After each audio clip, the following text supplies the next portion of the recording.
Alors aujourd'hui, je vous propose d'apprendre à faire des tisanes parce qu'on croit que c'est simple de faire des tisanes, mais en fait, il y a quand même plein de petites choses à savoir pour optimiser la qualité de vos tisanes. En fait, les tisanes, c'est vieux comme l'herboristerie. Ça fait plusieurs milliers d'années que ça existe. Et en fait, l'eau est un solvant très intéressant pour les plantes médicinales. C'est pour ça que c'est simple, c'est bon marché et c'est efficace. Il existe deux catégories de tisanes, les infusions et les décoctions. La différence, c'est quoi? C'est le fait de faire bouillir ou pas l'eau pendant que les plantes sont dans votre casserole avec l'eau bouillante. Donc en fait, les infusions, on fait bouillir l'eau quand elle bout, pas besoin qu'elles soient en train de bouillir à gros bouillon, mais dès qu'elles bouent, on peut éteindre le feu et on va mettre les plantes dedans. On couvre et on laisse 10 à 15 minutes environ pour laisser les principes actifs sortir, se répandre dans l'eau, être diffusés dans ce solvant qu'est l'eau. La décoction, on fait bouillir l'eau, on met nos plantes dans l'eau et on laisse bouillir pendant ces 10 à 15 minutes. Donc on baisse quand même le feu, il faut que l'eau continue à bouillir, mais c'est pas la peine non plus que ça soit des gros bouillons, ça peut être petits bouillons. Et on couvre aussi et on laisse pendant 10 à 15 minutes les plantes bouillir dans l'eau qui continue à bouillir. Et ensuite on éteint. Quel que soit le type de tisane qu'on fait, on va filtrer à l'aide de filtres de ce style-là, donc un filtre comme ça qui est en métal, un petit tamis, ou un filtre en coton. Donc dans les deux cas c'est réutilisable, donc c'est très bien. Et on va filtrer et on va pouvoir consommer tout de suite. Ou alors, on peut mettre nos tisanes dans un bocal, comme celui-là, ça peut être un plus petit aussi, ou un plus grand, ou plusieurs bocaux. On peut garder ça au frigo, mais attention, ça ne va pas se garder plus de 3 jours. Donc, ce qui est bien, c'est qu'on peut les faire d'avance, nos tisanes, et les conserver. Donc, on a juste à les réchauffer un petit peu, on les fait tiédir.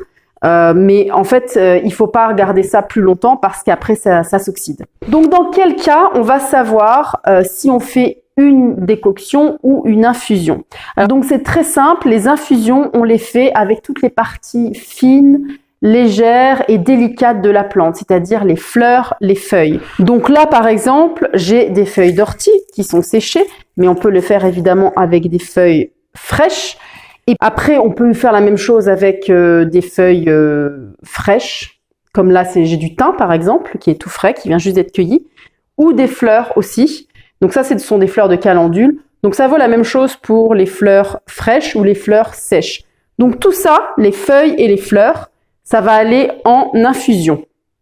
Alors pour les décoctions, on va utiliser les parties les plus dures, les plus rigides, les plus difficiles à casser de la plante.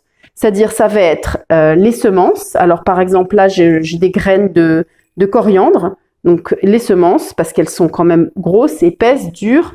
Ça va être aussi les écorces et les racines. Donc là, j'ai une racine de guimauve. Et puis les écorces, enfin là j'ai aussi tout ce qui est dur. Les molécules vont avoir plus de mal à être extraites par le solvant qui est notre eau chaude. Donc là par exemple j'ai des graines, des semences d'anis étoilé. Donc là ça va être aussi le cas. Là j'ai des grosses racines.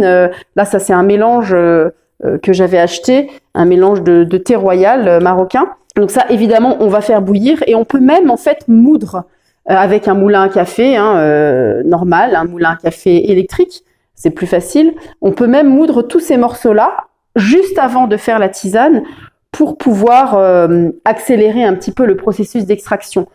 Donc là, on va pouvoir même infuser la poudre une fois que ces plantes sont réduites en poudre ou faire une décoction un peu plus courte, donc de 5 voire 10 minutes. Là, j'ai un cas particulier, c'est le romarin. Alors le romarin, il est intéressant parce qu'on peut faire soit une infusion, soit une décoction.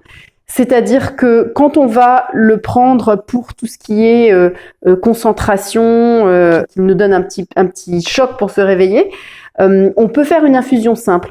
Mais quand on va l'utiliser pour le côté détox, là, on va faire une décoction. Parce qu'en fait, ces feuilles, c'est pas vraiment des feuilles, ça ressemble aux aiguilles de conifères.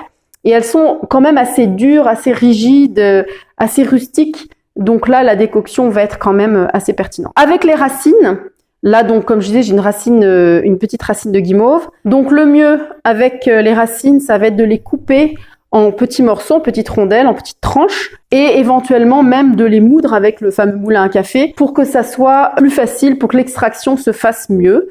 Dans ces cas-là, on pourra aussi éventuellement faire une infusion, mais sinon on peut laisser nos petites tranches de racines. En fait, quand on moud une plante, la conservation est moins bonne. Donc, il vaut mieux le faire juste avant de faire notre tisane ou bien ne pas la faire du tout. En fait, on peut comme ça simplement faire une décoction de 10-15 minutes avec ces morceaux, ces fameux morceaux qui sont durs, donc les semences, les écorces et les racines. Alors, les dosages, on va mettre une cuillère à café de plantes sèches par tasse. Alors, une tasse, sachant que ça fait en fait à peu près entre 200 et 250 millilitres. C'est évidemment pas à 20 millilitres près, donc ça n'a pas vraiment une grande importance. Mais vous dosez à peu près, quand vous mettez 1 litre, vous savez que vous avez à peu près 4 à 5 tasses. Donc vous allez mettre une cuillère à café.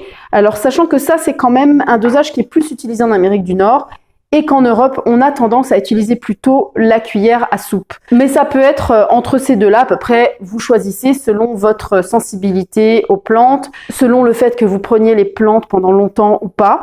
On va à ce moment-là favoriser des plus petites doses. Et puis, il faut savoir que ça, c'est le dosage quand on a des plantes sèches. Mais si vous allez cueillir des plantes fraîches au jardin, comme là, je viens de le faire avec mes fleurs de calendule, dans ces cas-là, évidemment, on prend un petit peu plus parce que les plantes sont chargées d'eau. Les principes actifs sont les mêmes, ils sont juste moins concentrés. Donc, on va mettre un peu plus de plantes.